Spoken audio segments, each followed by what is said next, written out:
kembali. Tidak terasa kita sudah hampir memasuki akhir bulan Agustus. Kita akan bersama-sama berbakti walaupun secara daring ya, tapi tidak menjadi masalah. Baik, kita akan mulai dengan lagu pembuka kita, yaitu Selamat Pagi Bapa. Mari kita nyanyikan pujian ini bersama-sama.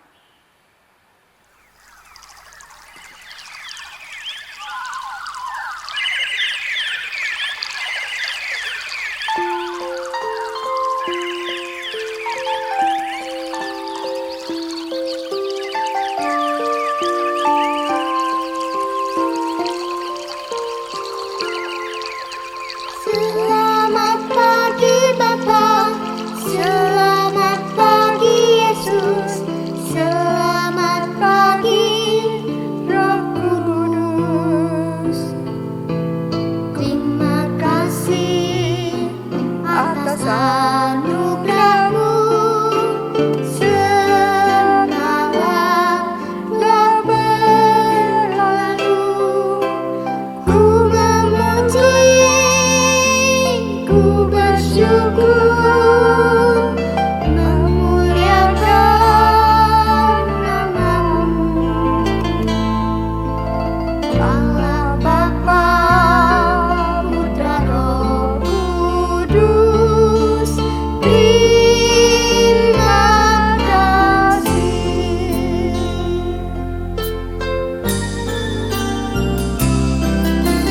Selamat pagi Bapa, selamat pagi Yesus, selamat pagi Roh Kudus. Terima kasih atas anugerah-Mu, semalam telah berlalu. Ku memuji, ku bersyukur, memuliakan nama-Mu. Allah Bapa, Putra, Roh Kudus, terima kasih.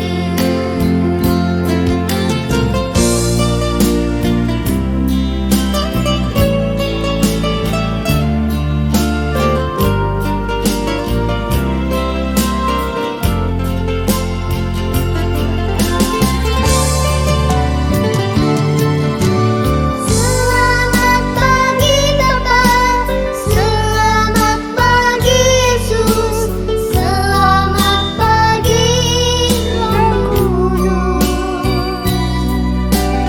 Terima kasih atas anugerah-Mu, semalam telah berlalu. Ku memuji, ku bersyukur, memuliakan nama-Mu. Allah Bapa, Putra, Roh Kudus, terima kasih. Allah Bapa, Putra, Roh Kudus, terima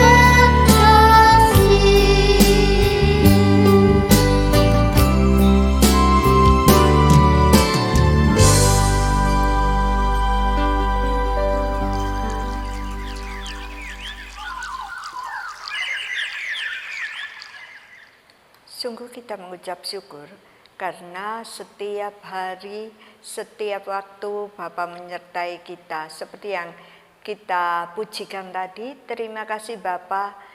Setiap pagi, setiap malam, kamu pernah tidak mensyukuri kalau bangun pagi, terus masih bisa membuka mata, masih bisa mendengarkan, masih bisa bernapas. Itu adalah karena anugerah Tuhan. Karena itu jangan sampai lupa, kita selalu senantiasa mengucap syukur atas kasih karunia Bapa.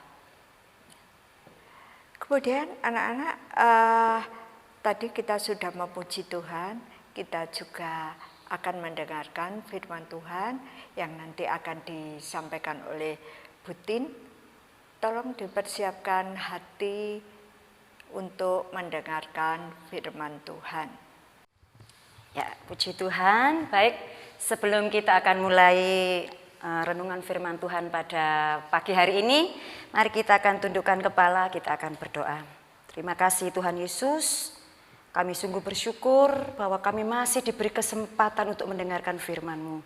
Karena kami tahu bahwa kekuatan firman-Mu itu akan membuat kami menjadi orang-orang yang sanggup menghadapi segala sesuatu yang kami hadapi dalam kehidupan kami. Biarlah benih firman Tuhan yang kami terima pada saat ini itu tidak akan pernah kembali dengan sia-sia, tetapi akan mengerjakan sesuatu di dalam kehidupan setiap kami yang mendengarkan firman-Mu. Dan kami percaya Tuhan ada kekuatan yang baru yang akan kami dapatkan lewat firman Tuhan. Terima kasih Bapa, di dalam nama Yesus kami sambut firman-Mu dengan penuh ucapan syukur. Haleluya. Amin. Salam, selamat pagi semua. Sampai saat ini tentunya kita masih di dalam masa pandemi, ya. Kita juga tidak tahu sampai kapan ini pandemi akan berakhir. Karena terus ya dikira sudah selesai, oh paling tahun depan. Ternyata belum. Jadi sesuatu yang tidak bisa kita prediksi. Bahkan para ahli yang ahli sekalipun juga tidak memprediksi kapan ini berakhir. Dan kondisi seperti ini itu juga mempengaruhi di dalam kehidupan sehari-hari. Ya, dalam banyak bisa kita lihat ya, segala sesuatu jadi punya kebiasaan-kebiasaan yang berubah. Anak sekolah yang tadinya tatap muka, belajar bersama-sama, sampai bosen-bosen sekolah kalau bisa bolos. Nah, sekarang diberi kesempatan di rumah seluas-luasnya. Ternyata juga bosen kapan bisa sekolah lagi. Juga dalam dampak sosial, ekonomi dan sebagainya. Kalau saya boleh mengamati kondisi sekarang ini, karena kondisi pandemi seperti ini terlalu banyaknya waktu di rumah. Terlalu banyaknya waktu kita tidak melakukan apa-apa dengan maksimal. Itu ternyata juga berpengaruh. Saudara-saudara ya, pada waktu saya bukan membaca ya, tapi mengikuti satu berita yang sekarang ini lagi marak, tuh ya. Ada seorang artis, rupanya melaporkan seorang pembencinya ya. Rupanya hampir selama 2 tahun ini ada seseorang itu terus-menerus menuliskan berita-berita yang menyudutkan artis ini. Nah, rupanya jengkel artisnya, dilaporkan. Itu pro kontra, ada yang mengatakan, alah gitu aja dilaporkan. Biasalah ngomong begitu. Kondisi seperti ini, dengan kemajuan teknologi medsos yang semakin maju. Mungkin saya pernah juga membahas masalah ini ya, kemajuan medsos ini, dampaknya dalam perilaku bagi kita penggunanya itu memang luar biasa. Kalau saya melihat komentar, kolom-kolom komentar, waduh, orang itu menggerakkan jarinya itu luar biasa kejam kadang-kadang ya. Karena mereka saling mengomentari sesuatu yang mereka sebenarnya tidak paham begitu. Tapi itu nikmat dan itulah sekarang yang sedang terjadi. Dan kita tidak bisa menghentikan itu semua. Tapi ada yang bisa kita hentikan atau kita bisa mencegah itu adalah respon kita. Respon kita. Anak-anak, saudara-saudara, bahwa kondisi seperti sekarang ini, segala sesuatu berjalan kadang-kadang itu di luar perkiraan kita. Di luar apa yang kita bayangkan. Dalam kondisi yang seperti ini, segala sesuatu itu bisa berjalan, ada sisi baik, ada sisi yang tidak baik. Dan itu terus terjadi di sekitar kita. Dan sesuatu yang kita dulu anggap tidak baik, itu sekarang biasa, wajar. Seperti saya balik ya tadi ya, artis tadi itu, bahkan ada juga yang lewat video mengatakan, alah cuma digitukan saja kok. Padahal kalau kita lihat isi dari biasanya itu namanya haters ya, tulisannya itu waduh, luar biasa itu ya. Seperti sebuah penghinaan, menyudutkan, dan bagi kita itu hal-hal yang biasa dilontarkan oleh orang lain dengan alasan kebebasan. Itu di luar sana seperti itu. Tetapi bagaimana dengan kita sebagai anak-anak Tuhan? Apa yang bisa kita lakukan dengan situasi-situasi yang seperti ini? 1 Yohanes 4 ayat yang keempat D. 1 Yohanes ini ditulis surat ini untuk seperti menjaga umat Tuhan menghadapi situasi-situasi yang tidak terkendali di luar sana.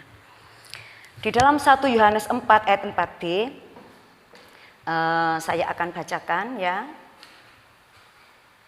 Ayat 4 ya.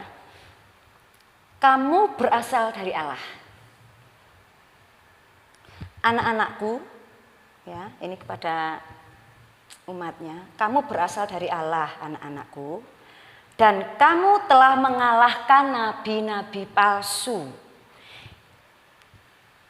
Sebab roh yang ada di dalam kamu lebih besar daripada roh yang ada di dalam dunia ini. Jadi 1 Yohanes 4 ayat 4 ini, bahwa anak-anakku kamu berasal dari Allah. Dan kamu sudah mengalahkan nabi-nabi palsu. Kenapa bisa mengalahkan? Karena roh yang ada di dalammu lebih besar daripada roh yang ada di dunia ini. Mari kita lihat ayat-ayat ini. 1 Yohanes melihat bahwa pada masa itu bertebaran ajaran-ajaran palsu. Ajaran-ajaran yang dibungkus seolah-olah itu baik, seolah-olah itu rohani, padahal itu salah. Dan itu beredar, berkembang, tidak ada yang bisa mencegah.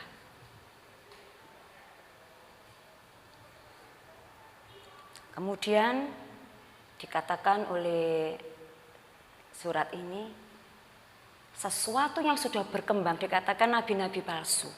Itu kalau bicara nabi-nabi palsu adalah ajaran-ajaran palsu yang lagi tren saat itu, seolah-olah baik, seolah-olah wajar, walaupun dilihat dari kacamata kebenaran itu salah. Tapi ya, wong di luar sana itu biasa kok. Kenapa kita bilang itu tidak boleh? Seolah-olah wajar pada masa itu. Kalau kita terapkan masa sekarang, mungkin seperti itu juga. Ajaran-ajaran, pendapat-pendapat, gagasan-gagasan, tindakan-tindakan di luar sana yang seolah-olah sudah tren kok. Itu juga dilakukan oleh orang-orang penting kok, dilakukan oleh orang pada umumnya kok, dianggap itu wajar kok. Walaupun firman Allah mengatakan itu tidak boleh. Yohanes mengatakan, mengingatkan kepada kita bahwa kamu berasal dari Allah. Itu pertama yang diingatkan. Jadi saya juga ingin mengingatkan kepada kita, kalau kita mengatakan diri kita itu adalah orang yang percaya kepada Allah, maka kita adalah orang-orang yang berasal dari Allah. Kalau kamu dari Allah, berarti kamu harus mengalahkan ajaran-ajaran itu. Kalau saya boleh mengkalimatkan itu seperti kalimat sekarang, kalau kamu percaya kepada Allah, kalau kamu adalah orang-orang yang berasal dari Allah, maka kamu harus mengalahkan perilaku, pendapat, ajaran, budaya, apalagi ya, tindakan-tindakan yang sekarang sedang menjadi tren atau sesuatu yang sedang berkembang, dan itu salah. Kenapa kita bisa mengalahkan itu? Karena roh Allah di dalam diri kita. Kekuatan Allah di dalam diri kita. Spirit Allah. Berarti ada kehendak Allah. yang mengendalikan kehendak kita, kemauan kita, pikiran kita untuk mengalahkan kehendak, pikiran, dan kemauan dari dunia yang mencoba untuk meracuni diri kita. Jadi ini saya juga memberi pesan kepada anak-anak muda, ya. Ada satu juga nasihat Rasul Paulus yang diberikan kepada seorang muda, yaitu yang diberikan kepada Timotius. Di dalam 1 Timotius 6 ayat yang ke-11 dikatakan, tetapi engkau hai manusia Allah. Pemanggilan manusia Allah. Itu berarti Rasul Paulus sedang mengidentifikasi, ya. Jadi itu identitasnya Timotius itu adalah bahwa kamu itu manusia, tetapi kamu adalah dari Allah. Saya tidak tahu apa yang dimaksud Rasul Paulus itu apa seperti yang saya pikirkan begitu, ya. Mungkin di dalam mitologi Yunani itu mungkin waktu saya dulu saya suka membaca atau mungkin juga ada filmnya tentang Hercules, ya. Hercules ini sebuah mitos dari Yunani yang sangat terkenal. Hercules ini adalah manusia biasa tapi titisan dewa gitu, ya. Ibunya manusia biasa, bapaknya dari dewa. Kalau tidak salah dewa Zeus. Mungkin ya, saya lupa ya. Tapi itu manusia setengah dewa. Jadi karena dia ini manusia setengah dewa, siapa ini tadi? Hercules, dia punya kekuatan lebih dibandingkan dengan orang-orang teman-temannya begitu. Tapi dia hidup di dunia. Apakah kalau Hercules ini titisan dewa kemudian dia mendapatkan hak istimewa? Dia tidak bisa mendapatkan cobaan, dia tidak bisa mendapatkan masalah. Tidak, saudara-saudara. Hercules sama dengan teman-temannya. Kalau mereka mengalami perang, Hercules juga mengalami perang. Hercules juga mengalami yang namanya sakit, yang namanya juga peperangan, dia mengalami sakit, dirasakan juga, dia juga mengalami kesakitan, dia juga mengalami hinaan. Seperti yang dialami teman-temannya.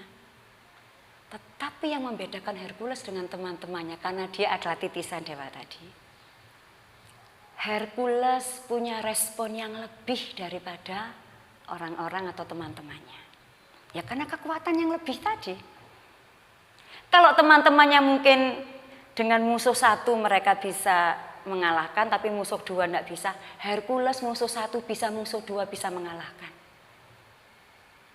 Jadi dia punya kekuatan lebih untuk menanggung masalah yang dihadapi. Dia punya kekuatan lebih untuk menyelesaikan masalah yang dia hadapi. Karena apa? Karena dia punya kekuatan di dalamnya yang lebih daripada orang-orang lain. Itu cerita Hercules, ya. Memang ada banyak sisi-sisi yang lain. Tapi saya hanya mengambil sedikit ini hanya untuk memberi gambaran kepada kita tentang manusia Allah tadi. Pada waktu Rasul Paulus mengatakan, hai engkau manusia Allah. Kenapa Rasul Paulus memanggil Timotius dengan manusia Allah? Karena Rasul Paulus percaya bahwa Timotius memiliki spirit, memiliki kekuatan, roh di dalam dirinya. Itu sesuatu yang luar biasa, lebih dari yang biasa-biasa saja. Sehingga Timotius sanggup menghadapi masalah-masalah di dalam kehidupannya jauh lebih kuat, jauh lebih baik. Respon yang dia tampilkan itu jauh lebih, saya bilang lebih positif. Kenapa Rasul Paulus mengingatkan Timotius, hai engkau manusia Allah. Mungkin juga sekarang saya mengingatkan diri saya, kita semua, mari kita katakan kalau kita mau merespon segala sesuatu, hai aku manusia Allah. Berarti pada waktu kita sedang menunjuk diri kita, hai aku manusia Allah. Berarti kita sedang bicara satu kekuatan yang tidak lagi sesuatu yang biasa-biasa saja secara manusiawi. Kadang-kadang kita itu kalau ada masalah, ya, kemudian kita curhat gitu. Ada mungkin orang itu tidak tahu, mungkin dia cuma lip service atau basa-basi, atau memang dia jujur. Kamu itu luar biasa. Aku jadi kamu digitukan, wis entek wong iku. Mungkin begitu. Ya, mungkin itu respon yang wajar bagi mereka. Yang bagi tadi, roh-roh yang ada di dunia ini. Itu biasa, ya. Tetapi itu tidak biasa bagi kita. Kita harus punya respon yang lebih lagi. Sehingga kalau orang mengatakan, wah kamu luar biasa. Aku, umumnya, nah, kita sudah bicara umumnya. Kamu luar biasa. Kita bisa seperti itu. Kenapa? Karena ada roh Allah di dalam diri kita. Pada waktu saya melihat sebuah podcast ya tentang seseorang itu bicara itu tentang masalah bully. Dia mengatakan begini, saya tidak tahu berapa persen ya dari persentase yang dia ungkap itu saya lupa. Cuma yang saya garis bawahi begini, ada kasus-kasus bunuh diri itu karena apa? Karena bully, karena penghinaan, ya penggunaan medsos seperti itu. Itu mereka tidak tahan. Nah, kemudian artis ini artis yang pro kontra. Kemudian artis ini mengatakan, kalau kamu, wah saya ini misalnya dari 100 orang yang memberi komentar, 90% mungkin adalah menghujat saya. Apakah saya sakit hati? Enggak. Saya biasa aja, mungkin begitu ya. Itu luar biasa. Berarti dia punya kekuatan di dalam dirinya. Oh, orang menghina, menghujat, saya enggak apa-apa. Kita kan enggak bisa melarang orang untuk berbicara.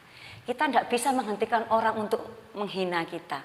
Kita tidak bisa melarang orang untuk melakukan sesuatu yang tidak kita inginkan. Kita tidak bisa melarang. Tapi yang kita bisa lakukan adalah bagaimana kita merespon. Respon kita itu yang paling penting. Kalau saya tadi menghubungkan dengan Hercules tadi, mungkin kita juga mengalami apa yang dialami orang lain. Sama. Tapi karena kita adalah manusia Allah. Apa itu manusia Allah? Yang pertama adalah bahwa manusia Allah itu kita punya benih ilahi di dalam diri kita. Karena kita lahir dari Allah. Setiap orang yang lahir dari Allah, dia adalah anak-anak Allah. Jadi benih rohani. Kita adalah anak Allah. Kemudian yang kedua adalah kita ada firman Tuhan. Yang kita setiap saat mendengar. Mungkin kita tidak bisa ke gereja sekarang. Tetapi kan kita mendengar firman Tuhan, membaca Alkitab dan sebagainya. Firman Tuhan tidak cukup jadi apa? Konsumsi hanya sekedar pengetahuan saja. Tapi firman Tuhan itu harus betul-betul kita lakukan. Firman Tuhan itu adalah standar dalam hidup kita. Jadi kita tidak boleh pakai standar diri kita. Orang itu seharusnya tidak melakukan seperti itu. Nah, itu kita pakai standar kita. Kenapa kamu marah? Ya karena dia melakukan ini. Jadi kita pakai standar kita untuk mengukur tingkah laku orang lain. Tetapi mulai sekarang mari kita pakai firman Tuhan untuk mengukur. Jadi standar, jadi ukuran. Ya, kalau di dalam Filipi juga dikatakan ada mengosongkan diri. Kita anak-anak Allah, mungkin secara manusia kita tidak mampu. Tetapi mari kita pakai standarnya Allah dan kekuatan Allah dalam diri kita. Kemudian yang berikutnya ada Roh Kudus, ya kekuatan tadi. Kekuatan di dalam diri kita lebih besar. Itu karena Roh Kudus yang di dalam diri kita, ya. Nah, sebagai penutup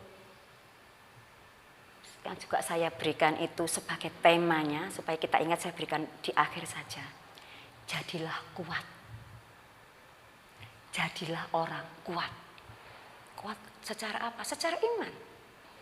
Kalau saya lihat baliho-baliho di pinggir jalan itu ya, iman, imun, aman begitu ya.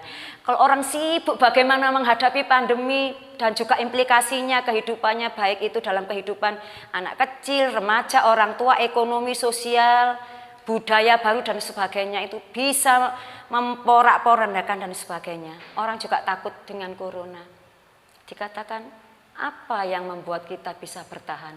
Katanya imunnya harus kuat. Bagaimana supaya imunnya kuat? Nah ya, itu yang pertama katanya ada kekuatan di dalam diri, ya, ada kesehatan, imun, daya tahan tubuh. Saya pikir daya tahan tubuh itu bukan hanya fisik secara luar, tapi juga sesuatu yang di dalam batin kita. Kalau dari dalam sudah kuat, maka tubuh fisiknya juga ikut kuat. Iman dulu kita kuatkan, jadilah orang kuat.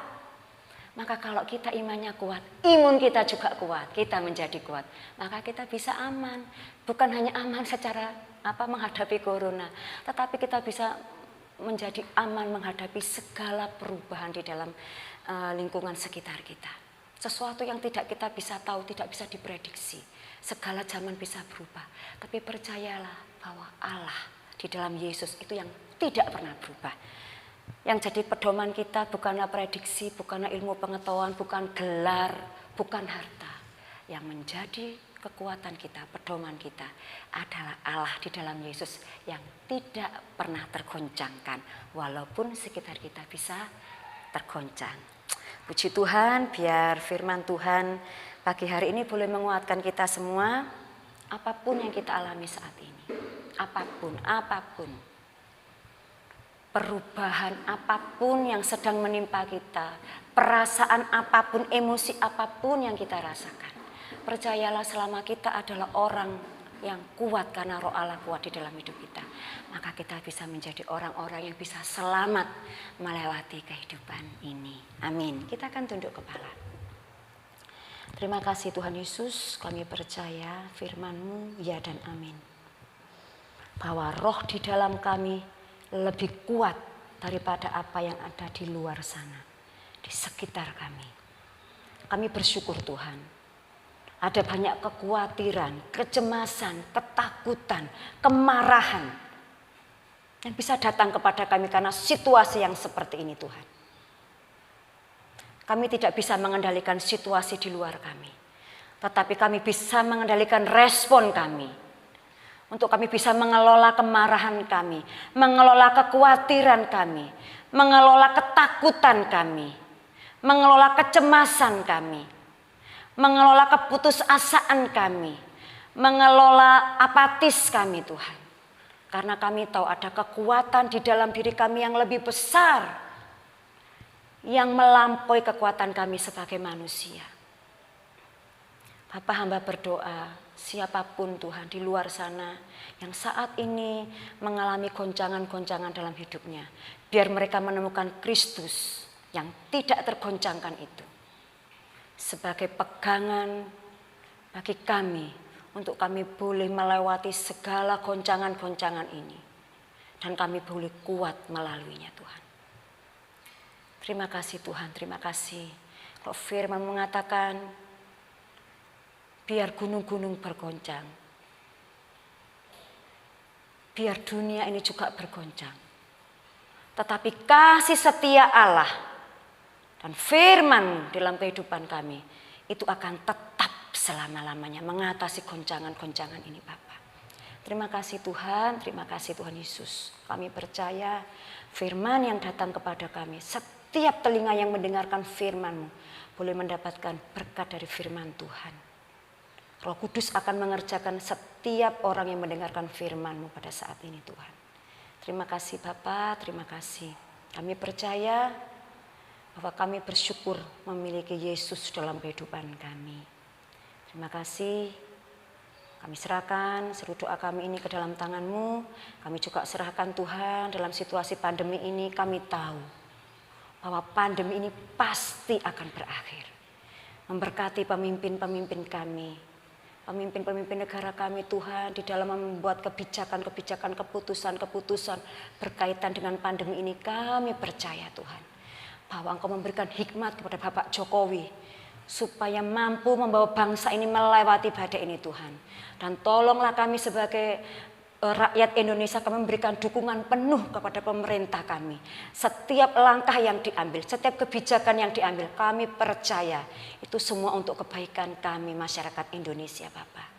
Terima kasih Tuhan, terima kasih. Beri kesehatan, kekuatan, baik untuk pemimpin bangsa dan negara ini, untuk pemimpin daerah kami, Provinsi Jawa Timur, bahkan pemimpin Kota Malang kami Tuhan, Bapak Wali Kota, bahkan juga Bupati dan juga Wali Kota Batu Tuhan, Malang dan sekitarnya. Kami percaya bahwa semuanya itu di dalam kontrol Tuhan untuk membawa bangsa ini melewati pandemi dengan selamat. Terima kasih Tuhan. Di dalam nama Yesus kami sudah berdoa. Haleluya. Amin. Tadi kita sudah mendengarkan firman Tuhan yang disampaikan oleh Butin. Semoga firman itu tidak berlalu dengan sia-sia, tapi boleh kita terima dan boleh kita jadikan, kita terapkan dalam kehidupan kita sehari-hari. Karena percuma ya, kita setiap kali ibadah mendengarkan firman Tuhan, tapi tidak kita jalankan. Nah, baik, kita akan memuji lagi sesuai dengan firman yang diberikan oleh Butin tadi. Bapa kita, Bapa yang baik, mengerti setiap permasalahan yang kita hadapi. Benarkah? Kita memang sering tidak tahu ya, Bapak saya mintanya begini, kok ternyata tidak dipenuhi. Itu ada maksud Tuhan dalam setiap tindakannya. Baik, kita akan pujikan bersama-sama, Dia mengerti.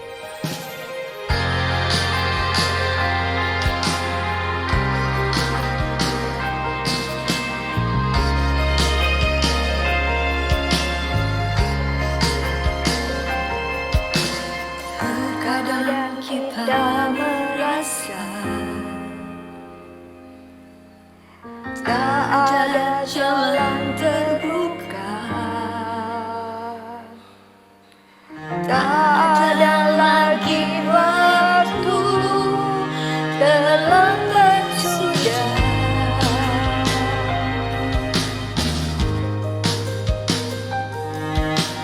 Tuhan tak pernah berdusta, Dia selalu pegang janjinya.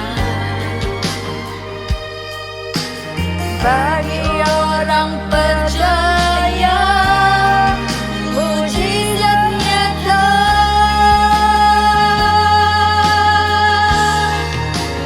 Dia mengerti, Dia peduli persoalan yang sedang terjadi. Dia mengerti, Dia peduli persoalan yang kita alami. Namun satu yang Dia minta, agar kita percaya sampai mujizat menjadi nyata.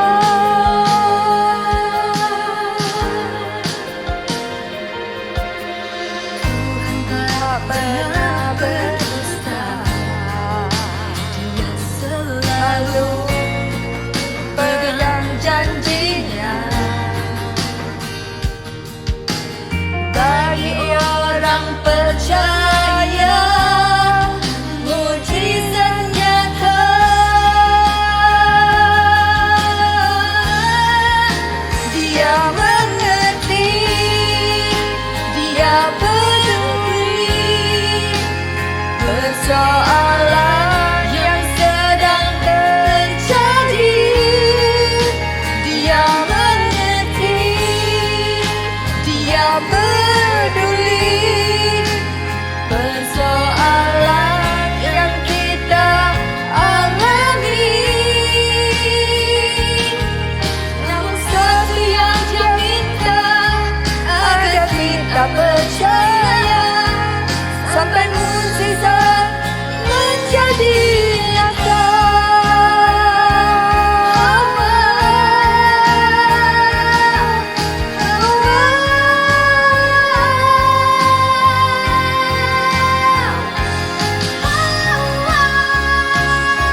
mukjizat menjadi nyata.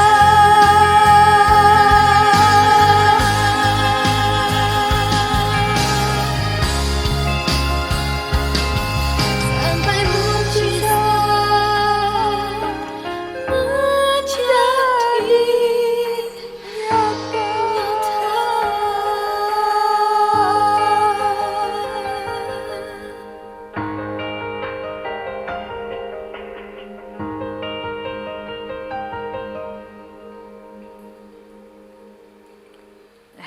Baik, sesuai dengan pujian tadi ya. Kalau tadi Bu Pam bilang mendengarkan firman Tuhan tanpa menerapkan dalam kehidupan sehari-hari itu percuma. Sama seperti lagu yang baru kita pujikan. Kalau kita percaya kepada Tuhan, menyerahkan semua permasalahan kita kepada Tuhan, tapi kita tidak percaya kepadanya, maka tidak akan terjadi hal apapun dalam kehidupan kita. Tuhan, saya percaya kepadamu, mukjizatmu ada di dalam hidupku. Tapi kita tidak percaya ya, mukjizat itu tidak mungkin terjadi dalam kehidupan kita.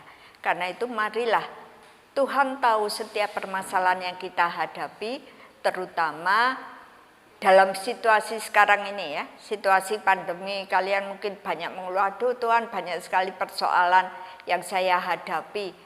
Kenapa engkau tidak campur tangan?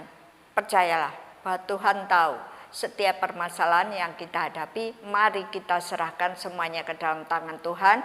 Dan kita percaya bahwa Tuhan bekerja dalam kehidupan kita, maka mukjizat akan terjadi dalam kehidupan kita. Baik, kita akan bersama-sama mengakhiri untuk ibadah kita hari ini. Tapi jangan lupa kita akan berdoa ya. Berdoa untuk banyak hal, terkhusus untuk sekolah kita ya, dan untuk pembelajaran pada masa-masa selanjutnya. Baik, kita akan berdoa. Mari kita tutup mata dan berdoa bersama. Bapa kami dalam surga, sungguh kami mengucap syukur karena Engkau baik. Engkau mengerti akan segala masalah yang kami hadapi setiap hari. Engkau begitu baik, tapi ampunilah kami sebagai anak-anak-Mu. Kami sering lupa bahwa Engkau mengetahui segala persoalan hidup yang kami alami. Sering kami menyerah, sering kami tidak percaya bahwa Engkau akan bekerja, Engkau akan memberikan yang terbaik untuk kehidupan kami.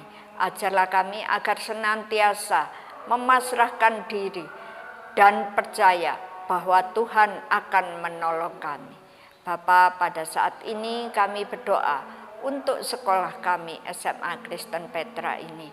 Engkau memberkati ibu kepala sekolah, guru-guru, dan juga pekerja, baik itu di TU maupun pekerja yang membantu kami di sekolah untuk membersihkan sekolah dan yang lainnya.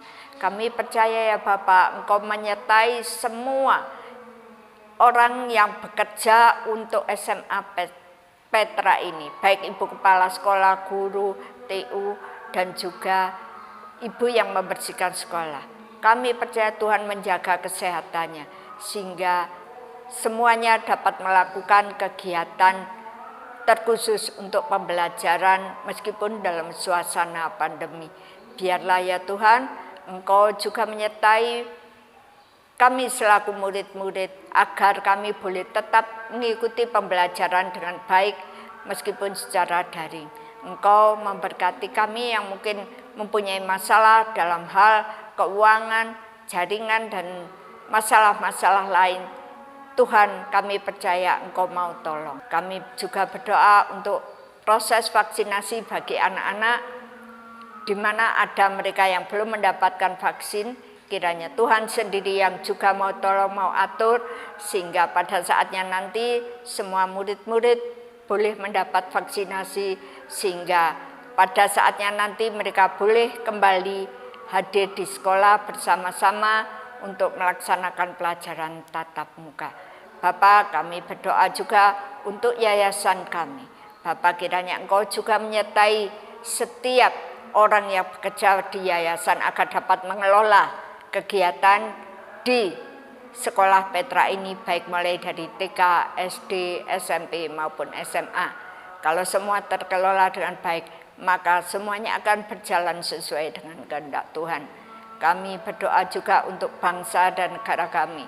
Dalam situasi pandemi ini ya Tuhan, banyak sekali di antara warga masyarakat yang mengalami kekurangan. Kiranya Bapa juga mau menggerakkan hati orang-orang yang berkelebihan agar mereka bersedia membantu, sehingga tidak ada lagi orang-orang yang berkekurangan. Terima kasih Engkau memberikan kepada kami pemimpin yang baik.